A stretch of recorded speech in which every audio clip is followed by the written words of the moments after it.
जय श्री कृष्णा। हर हर महादेव। श्री शिवाय नमस्तुभ्यं। मैं नारायण भक्ति शिप्रा स्वागत करती हूँ आपका अपने चैनल पर। सावन आने से पहले कर ले ये तैयारी, जिससे कि छूटे नहीं हम सभी की भोलेनाथ के प्रति श्रद्धा भाव और उनको मनाने का एक भी कार्य, जिसे हम मनाकर भोलेनाथ को बहुत ही छोटे छोटे चीज़ों में वो मान जाते हैं और हमें मन चाहा वस्तु प्रदान करते हैं, हमारी इच्छाओं को पूर्ण करते हैं। तो आइए चलते हैं अपने विषय की तरफ। अगर आप चैनल पर हमारे नए हैं तो सब्सक्राइब कीजिएगा। मेरा ही नहीं परंतु जितने भी धार्मिक चैनल हो उन सभी को आप अपना सहयोग अवश्य दें, इसलिए कि धर्म को जरूरी बढ़ाना हम सभी हिंदू भक्तों का है। तो सभी को चाहिए कि हिंदू धर्म के जितने भी चैनल हो उनको आप ज़रूर अपना सहयोग दें। धनराशि देने में असमर्थ हो सकता है कोई, किसी को नहीं आता हो ऑनलाइन कुछ सपोर्ट करना, परंतु सब्सक्राइब कर एक सपोर्ट उनको हम ज़रूर कर सकते हैं। आइए चलते हैं किस तरीके से भगवान को फूल हम कितने चढ़ाएं। तो अगर आपको पता नहीं हो तो मैं बता देती हूँ। महाराज प्रदीप मिश्रा जी के कथा के अंतर्गत ये सुनने को मिला कि भगवान को हमें फूल कितने चढ़ाने चाहिए और क्यों, तथा फूल को हमें कैसे चढ़ाना चाहिए।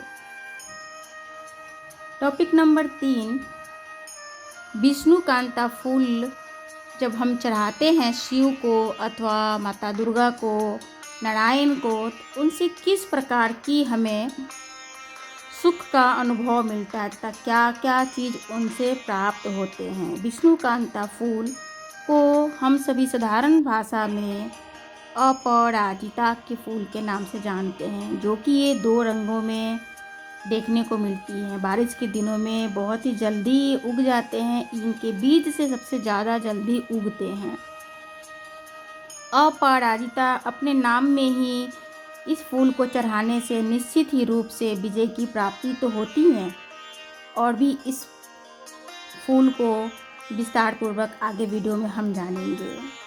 तथा शोभा के साथ साथ लक्ष्मी और समृद्धि भी ये फूल लाती है। इस फूल को कैसे चढ़ाएंगे, कहाँ चढ़ाते हैं और किस दिशा में लगाना शुभ होता है, ये सभी चीज़ें शिव महापुराण में वर्णित है।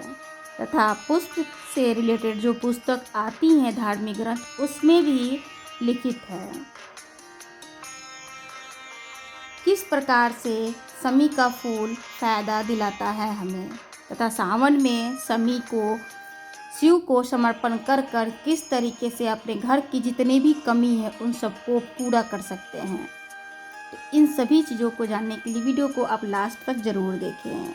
टॉपिक नंबर 1, कहीं मिल जाए तो इसे छोड़ना नहीं। सावन मास में अथवा वीरवार को और शुक्रवार को अगर संपन्न परिवार के घर के आगे ये बेल वृक्ष लगा हुआ है, किसका, अपराजिता का, और फूल भी है उसमें, तो आप चुपके से उसे तोड़ लीजिए। बुरा ना माने, मैं कह रही हूँ चुपके से तोड़ लीजिए। जिस तरीके से मनी प्लांट हमें वैसे घर से लाना चाहिए, मनी प्लांट को चुरा कर लाने से हमारे घर में फाइनेंशियल कंडीशन बढ़िया होती है। अगर धन संपत्ति के लिए, अगर बढ़ाने के लिए आप मनी प्लांट ला रहे हैं तो वैसे पत्ते लाते हैं जिन पे 2 शेड होता है, जिसमें ज़्यादा वाइट होता है और कम ग्रीन होता है, तथा वो छोटे पत्ते के आकार वाली मनी प्लांट हमारे लिए बहुत शुभ होती है। तो आप ज़रूर लेकर आएँ वैसे घर से जिसके घर में कोई परेशानी नहीं हो। उसी तरीके से अपराजिता का फूल सावन माह में अथवा गुरुवार और शुक्रवार को कहीं दिख जाए तो इसे छोड़ना नहीं है, चुपके से उसे तोड़ लाना है और आप अपने घर में आकर उसे भगवान को चढ़ाना है, अथवा अपने धन रखने के जगह पर भी आप चढ़ा सकते हैं। मंदिर में आप रखेंगे जिसे लाल कपड़े में, और उस फूल को अगर आप अपने साथ पर किसी विशेष कार्य हेतु जा रहे हैं और वो ले जा रहे हैं, तो निश्चिंत ही रहिए कि आपका वो कार्य आपका तो बिल्कुल पूरा होना ही है। अपराजिता का मतलब ही यही होता है, उसका नाम विष्णु प्रिया है, मतलब विष्णुकांता भी है। इसे हमें कहाँ लगाना चाहिए, इसे हमें उत्तर और पूर्व के दिशा में लगाना चाहिए। ध्यान रखें कि इस वृक्ष को, यानी जो इसका पौधा है, झाड़ होता है ये, ना कोई बहुत बड़ा होता है ना छोटा होता है, तो इसके पत्ते ज़मीन को न छुए।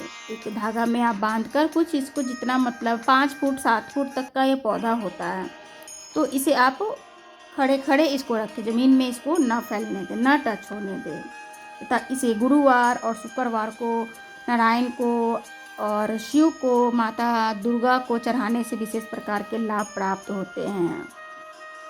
मुख्य द्वार पे अपराजिता की डंडी में फूल लगा हुआ अगर आप बांध देते हैं, तो जो आने जाने पे कुछ हवा लग जाते हैं तो वो उनसे भी सुरक्षा होता है, या आजू बाजू पड़ोसी पड़ोसी जो भी आपको परेशान कर रहे हैं, या आपको डाउट है कि इन लोगों से हमारे परिवार को नुकसान हो सकता है, तो आप अपने दरवाजे पे कुछ ऐसे जगह टांगे जहाँ से हवा हमारे घर में जो प्रवेश कर रहा हो वो अपराजिता के जड़ और फूल से होकर आए, जिससे कि हमारे घर में जो आवागमन की हवा है वो सुरक्षित आए। और मान प्रतिष्ठा अगर बढ़ानी है तो अपराजिता के जड़ को घिसकर उसके तिलक लगाने से भगवान को, और उसके बाद अपने माथे पर धारण करने से निसंदेह मान की प्राप्ति होती है, लोग आपका सम्मान करने लग जाते हैं।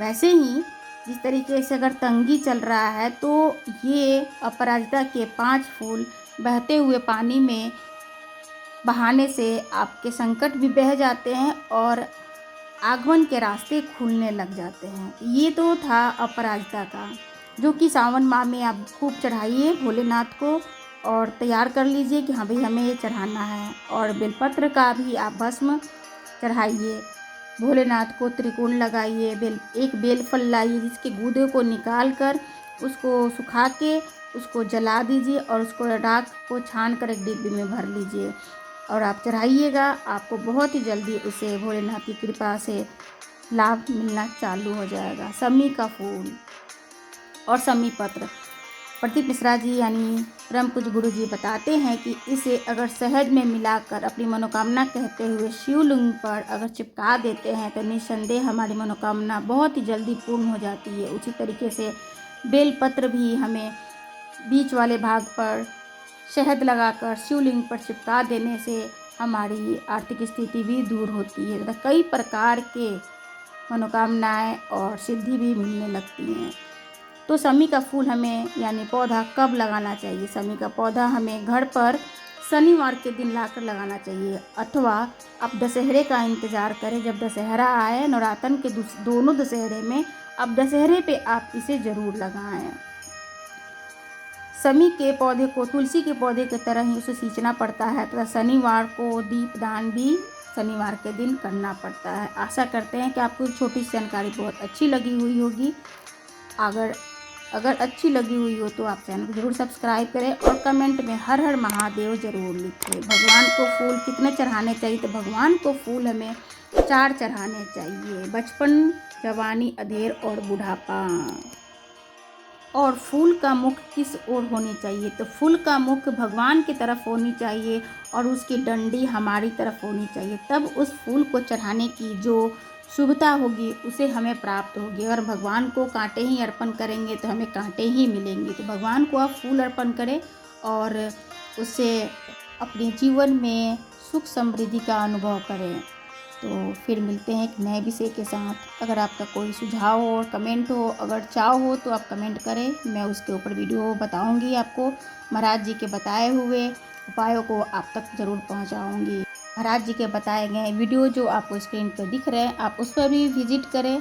आशा करते हैं कि ये सारी वीडियो आपके लिए लाभदायक होंगे, जिसकी आपके प्रश्नों का उत्तर मिलेगा। ओम नमः शिवाय। श्री शिवाय नमस्तुभ्यम।